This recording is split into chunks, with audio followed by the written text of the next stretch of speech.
Meus caros, podem sentar, por favor. Hoje é um dia em que a eloquência humana deveria emudecer, vencida pela grandeza do assunto, que é o da solidão de Nossa Senhora. Hoje os sermões deveriam dar lugar às lágrimas e as palavras deveriam dar lugar aos suspiros. E hoje é o dia em que o silêncio seria mais eloquente do que todas as considerações e todos os raciocínios. Porque se o profeta Jeremias reconhecia no livro das suas lamentações que não havia como comparar adequadamente a dor de Jerusalém, a tua dor, dizia ele, é grande como o mar. Como poderemos falar da dor de Nossa Senhora, que comparada com a dor de Jerusalém, é muito maior do que a distância do céu com a terra, maior do que a distância que separa as coisas de Deus das coisas humanas. Mas nossa função de sacerdotes nos obriga a tratar da soledade da Virgem Santíssima hoje, no Sábado Santo. Ainda que procurar entrar no coração de Nossa Senhora seja uma das coisas mais difíceis que nós possamos tentar fazer, e ainda mais um coração submergido em dores enormes, coisa que só quem sofre muito é capaz de compreender um tanto. Nós não poderíamos, entretanto, nos negar a contemplar hoje essa solidão sagrada, este desamparo, esta viuvez celestial da Mãe de Deus, que é também a nossa Mãe. Porque se o nosso Senhor quis que seus discípulos o acompanhassem na agonia do horto, então é muito justo que acompanhemos nossa Mãe Santíssima e a Mãe de Deus na solidão pela qual ela passa nesse dia. E se ontem nosso Senhor, pregado na cruz, nos deu a Maria como mãe, dizendo a São João, eis aí a tua mãe, como poderíamos ser filhos verdadeiros dela se a abandonássemos na hora de sua maior aflição, no dia em que sua alma sofreu com a maior solidão pela qual alguém já passou? Contemplemos então a soledade de Nossa Senhora para acompanhá-la com nossa compaixão, para aprender com sua constância, para imitar sua conformidade com a vontade divina. E para proceder com ordem neste sermão, nós consideraremos 3 pontos. A causa da sua soledade, a sua natureza, o que essa soledade é e os seus efeitos. Mas somente depois de nos levantarmos e dirigirmos a nossa Mãe Dolorosíssima uma Ave Maria. Ave Maria, cheia de graça, o Senhor é convosco, bendita sois vós entre as mulheres e bendito é o fruto do vosso ventre, Jesus.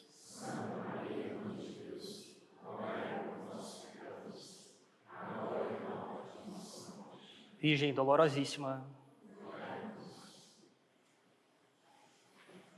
A causa da soledade de Maria foi a morte do seu Filho Santíssimo. Aqui temos a primeira fonte de sua dor enorme, porque se toda mãe sente a morte de um filho próprio como a divisão de sua própria alma, que dor a Santíssima Virgem sentiu hoje, se ela amava Jesus não só como seu filho, mas também como seu Deus. O padre Merkelbach, famoso pela sua moral, mas também pela sua mariologia, diz que o amor de Maria a Jesus excedia incomparavelmente todo o amor natural de mãe a filho, porque estava fundado não só no vínculo da natureza, mas também no da graça, não só na geração temporal, mas também na eterna, não só no fato de ser seu filho, mas também seu Deus.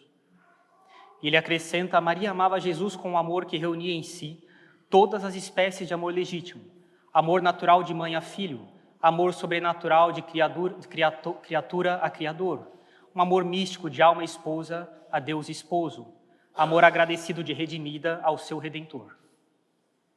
Sendo, pois, o amor a medida da dor, como ensina Santo Tomás, e sendo o amor de Maria para com Jesus um amor imenso, foi imensa sua dor na morte do seu filho. Por isso, um outro padre, famoso pela sua mariologia também, o padre Gregório Alastruei, no seu Tratado da Santíssima Virgem, diz: a dor de Maria na morte de Jesus foi tão grande quanto era o seu amor. E o seu amor era tão grande quanto o conhecimento que ela tinha da dignidade, da excelência e da amabilidade do seu filho.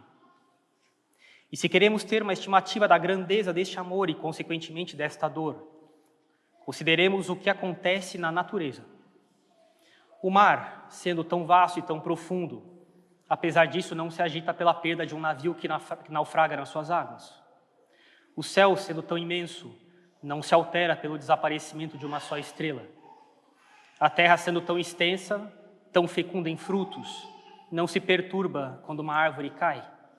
E por quê? Porque não há amor entre o mar e o navio, entre um céu e uma estrela, entre a terra e uma árvore. Mas as coisas são muito diferentes quando existe amor. Uma pomba, quando lhe rouba um companheiro, geme sem consolo no seu ninho. Uma leoa, quando lhe tira uns filhotes, ruge com um furor incapaz de ser domado. E por quê? Porque entre uma pomba e um companheiro dela, entre a leoa e os filhotes, existe amor. E se é assim com o amor da natureza, o que aconteceria com o amor sobrenatural que Maria tem por Jesus? Se as criaturas irracionais sentem, assim, a perda daquilo que amam, o que a Mãe de Deus e dos homens sentiria pela perda do seu Filho divino? Mas vamos considerar agora a natureza desta solidão, o que ela é. Não foi uma soledade qualquer, foi uma soledade única, incomparável, sem exemplo na história humana. Ensina o padre Merkelbach que a soledade de Maria foi singular por 3 razões. Pela pessoa que sofria, que era a Mãe de Deus. Pela pessoa por quem sofria, que era o Filho de Deus. Pelo modo como ela sofria, era conforme a vontade de Deus. 3 circunstâncias que fazem desta soledade um abismo de dor que só Deus podia sondar. E notemos que esta soledade de Maria no Sábado Santo tem uma característica especial que a distingue das dores precedentes. Porque, como observa o padre Gregório Lastruey, enquanto Jesus agonizava no horto, enquanto padecia os açoites, enquanto carregava a cruz, enquanto expirava no Calvário, Maria sofria com ele, acompanhava-o com sua compaixão, unia suas dores às dele. Mas no Sábado Santo, sepultado já o corpo de Jesus, Maria ficou verdadeiramente só, sem a presença sensível de seu filho, sem poder contemplá-lo, sem poder servi-lo. Que solidão tão profunda, um desamparo completo, que vazio tão imenso. Porque notemos bem esta consideração. Para Maria, Jesus era tudo. Era a sua alegria, sua glória, sua coroa, era a sua vida. Como diz São Bernardo, Jesus era para Maria mel em sua boca, melodia nos seus ouvidos, júbilo no seu coração. E agora, estando Jesus ausente, Maria ficava com o quê? Um vazio infinito que nada nem ninguém podia preencher. Se queremos entender algo desta soledade, olhemos mais uma vez o que acontece na natureza. Quando o sol se ausenta, o dia fica mergulhado na escuridão. Quando a primavera vai embora, um jardim fica sem flores, sem cor, sem vida. O ninho, quando a ave voa, fica vazio e silencioso. E assim ficou o coração de Maria no Sábado Santo, como um dia sem sol, um jardim sem primavera, como um ninho sem ave. É verdade que o dia sabe que o sol voltará na manhã seguinte. O jardim espera que a primavera retornará no próximo ano, e a ave pode regressar em breve para o ninho. Maria, porém, embora soubesse pela fé que Jesus ressuscitaria no 3º dia, sentia em seu coração o vazio imenso de sua ausência, a dor lancinante de sua morte, a profunda separação, a profunda soledade de sua separação. Explicando ainda o padre Merkelbach, a certeza da ressurreição não diminuía a dor da separação presente, assim como a certeza da vida eterna não diminui a dor natural pela morte de um ente querido. Ele acrescenta, Maria vivia simultaneamente em 2 planos. No plano da fé, onde tinha a certeza da ressurreição, e no plano da sensibilidade, onde experimentava toda a amargura da separação. Vejamos agora os efeitos desta soledade na alma santíssima de Nossa Senhora. Foram principalmente 3, como ensinam os teólogos. Dor sem mitigação, fortaleza sem fraqueza, esperança sem vacilação. Primeiro foi dor sem mitigação, porque a dor de Maria no Sábado Santo não encontrava alívio em nenhuma circunstância externa. Ela não podia se consolar contemplando o rosto de seu filho, ele estava coberto pelo sudário. Não podia aliviar-se servindo o seu filho, porque o seu corpo jazia inerte no sepulcro. Não podia mitigar sua pena conversando com ele, seus lábios estavam silenciados pela morte. O que restava a Nossa Senhora nesta soledade? Apenas recordações que, longe de diminuir sua dor, a aumentavam. Como diz Santo Agostinho, a memória torna presente as coisas do passado. A lembrança dos cravos, dos açoites, de sua cabeça toda ensanguentada, das suas chagas, tudo a fazia sofrer mais.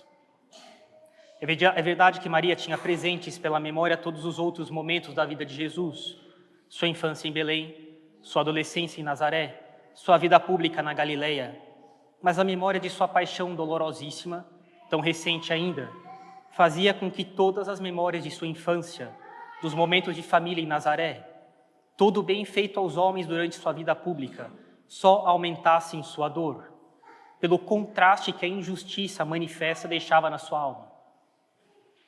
Se queremos entender algo desta dor sem alívio, olhemos outra vez ainda para as coisas que acontecem na natureza. A ferida recente dói mais do que a cicatrizada. A sede é mais intensa depois que já se conhece o alívio que a água lhe é capaz de dar. A escuridão parece mais densa depois de já termos contemplado a luz do dia alguma vez. E assim era a dor de Maria, como a de uma ferida recente, a da sede depois que se conhece o alívio que a água dá, como a escuridão que vem depois que já se viu a luz do dia. Em segundo lugar, foi uma fortaleza sem fraqueza, porque, como ensina o padre Merkelbach, Maria, na sua soledade, não se entregou a manifestações desmedidas de dor, nem a lamentos impacientes, nem a desmaios contínuos, como frequentemente a representam pintores e poetas, mais piedosos do que teólogos. Sua dor, sendo a mais profunda de uma criatura humana, era, ao mesmo tempo, a mais serena, a mais digna, a mais conforme com a vontade divina. A fortaleza de Maria no Sábado Santo foi superior à dos mártires. Eles sofreram no próprio corpo, Maria sofreu no seu coração. Eles padeceram por algumas horas ou dias, mas Maria levava por 33 anos as dores que sofria desde a profecia de Simeão. Desde que ela ouviu as palavras de Simeão, uma lança atravessou seu coração, uma espada, e ela nunca mais deixou de sentir dor no seu coração. Os mártires eram confortados pela graça divina de modo sensível, mas Maria iria beber o cálice da amargura sem alívio algum. Se queremos entender algo desta fortaleza sem fraqueza, olhemos ainda outra vez para as coisas que acontecem na natureza. O diamante é o mais duro dos minerais e é também o mais brilhante. O carvalho é a árvore mais resistente e também a que vive por mais tempo. A águia, sendo a mais forte das aves, é também a que voa mais alto. Assim foi a fortaleza de Maria, como a dureza do diamante, como a robustez de um carvalho, como a águia que voa alto. Em terceiro lugar, foi uma esperança sem vacilo, porque, como explica mais uma vez o padre Merkelbach, Maria, no meio de sua dor imensa, conservava intacta sua fé na divindade de Jesus e na sua ressurreição prometida. Não duvidou um instante, não vacilou um momento, não desfaleceu um segundo sequer. Era como o fogo que fica debaixo das cinzas, como a semente no solo coberto pela neve, como a vida debaixo da aparência da morte. Que esperança tão firme, que fé tão inabalável, que confiança tão heróica. Enquanto os discípulos tinham medo, enquanto as mulheres santas choravam sem consolo, enquanto o mundo inteiro acreditava que tudo havia terminado com a morte de Jesus, Maria esperava contra toda esperança, acreditava contra toda evidência, confiava contra toda aparência. Se queremos entender algo dessa esperança sem vacilo, olhemos ainda mais outra vez para as coisas que acontecem na natureza. O sol, ainda quando coberto por densas nuvens, continua brilhando acima delas. Uma fonte, ainda no inverno, continua fluindo debaixo do gelo. A semente, mesmo quando está enterrada sob a terra, continua viva dentro da sua morte aparente. E assim era a esperança de Maria, como o sol acima das nuvens, com a fonte sob o gelo, com a semente dentro da terra. Mas nós não queremos contemplar a soledade de Maria só como espectadores distantes. Devemos extrair dela, dessa soledade, lições para a nossa vida espiritual. Porque, como ensina ainda o padre Merkelbach, Maria, na sua soledade, é modelo de todas as almas que passam pelo desamparo espiritual, pela noite escura, pela ausência sensível de Deus. Quem de nós não experimentou alguma vez na vida alguma solidão na vida espiritual? Quem não sentiu em algum momento o silêncio de Deus, a ausência de consolações, algum vazio interior? Quem não passou por seu sábado santo particular, maior ou menor, entre as cruzes da provação e a Páscoa do consolo. Nesses momentos devemos olhar para Maria em sua soledade e aprender dela 3 grandes lições que os teólogos resumem magistralmente: aceitação sem revolta, perseverança sem desalento, confiança sem presunção. Primeira lição: aceitação sem revolta. Maria aceitou sua soledade como parte do plano divino, sem queixar-se, sem rebelar-se, sem perguntar inconformada a Deus por quê. Como ensina o padre Merkelbach, a conformidade de Maria com a vontade divina foi perfeita, não só porque aceitou o que Deus dispunha, mas porque o aceitou como Deus o dispunha, quando Deus o dispunha e para o fim que Deus o dispunha. Que diferença entre esta aceitação serena e nossa frequente resistência contra as divinas disposições. Nós queremos que Deus se adapte a nossos planos, em vez de nos adaptarmos nós aos planos de Deus. Queremos que Deus nos console sempre, que nos livre de toda a cruz, que nos poupe de toda a soledade. E quando vem a provação, a dor, o desamparo, ficamos abalados e nossa alma fica perturbada, como se nunca na vida tivéssemos ouvido falar da sabedoria e do amor de nosso Pai que está nos céus. Segunda lição: uma perseverança sem desalento. Maria, na sua soledade, não abandonou sua missão, não descuidou de suas obrigações, não se entregou ao desespero. Como observa o padre Alastruey, no Sábado Santo, Maria continuou sendo mãe da Igreja nascente, consolo dos apóstolos dispersos, fortaleza das santas mulheres, exemplo de todas as virtudes. Que contraste com nossa frequente inconstância. Ao primeiro sinal de dificuldade, abandonamos o caminho. À primeira sensação de aridez, deixamos a oração. Ao primeiro momento de soledade, buscamos compensações naturais. Somos como aqueles de quem fala o Evangelho na parábola do semeador, ao tempo da tentação, voltam atrás. A soledade de Maria nos dá uma terceira lição: confiança sem presunção. Maria esperava firmemente a ressurreição de Jesus, mas não por isso deixou de sentir a dor de sua ausência. Como explica ainda o padre Merkelbach, a esperança de Maria não era presunçosa, como se já possuísse o que esperava, nem desesperada, como se nunca fosse possuí-lo, mas confiante, sabendo que a noite, por escura que seja, termina sempre com uma aurora. Que diferença da nossa atitude! Ou caímos na presunção, pensando que já progredimos bastante e não necessitamos de esforço, ou caímos no desespero, crendo que nunca poderemos ser santos e abandonando a luta. A virtude está no meio: confiar sem presunção, esperar sem desespero, perseverar sem desistir. Concluo este sermão sobre a soledade de Maria com uma exortação e uma súplica. A exortação é que, nas inevitáveis soledades da nossa vida, olhemos para Maria como modelo e como guia.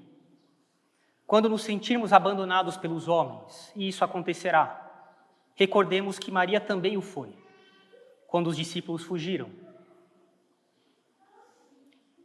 Com que expressão eles deviam pensar? Com que expressão apareceremos diante dela, a mãe daquele homem do qual nós fugimos? Com que estado de espírito compareceremos diante dela? Ela também foi abandonada pelos homens. Quando nos parecer que Deus se oculta, lembremos que Maria também experimentou o silêncio do céu no Sábado Santo. Quando nossa alma não tiver luz para compreender o que Deus quer conosco, quando não vermos aonde Deus quer que cheguemos, nossa alma estiver envolta em trevas e escuridão, pensemos que Maria também caminhou nas trevas, guiada somente pela luz da fé. Como ensina o padre Alastruey, Maria, em sua soledade, é como o cipreste que, quanto mais é golpeado pelos ventos, mais se eleva para o céu. Como uma palmeira que, quanto mais peso suporta, mais frutos produz. Como incenso que, quanto mais queimado pelo fogo, mais fragrância exala. E a súplica com a qual terminamos este sermão é que peçamos a Maria, Senhora da Soledade, que nos acompanhe em nossas próprias soledades.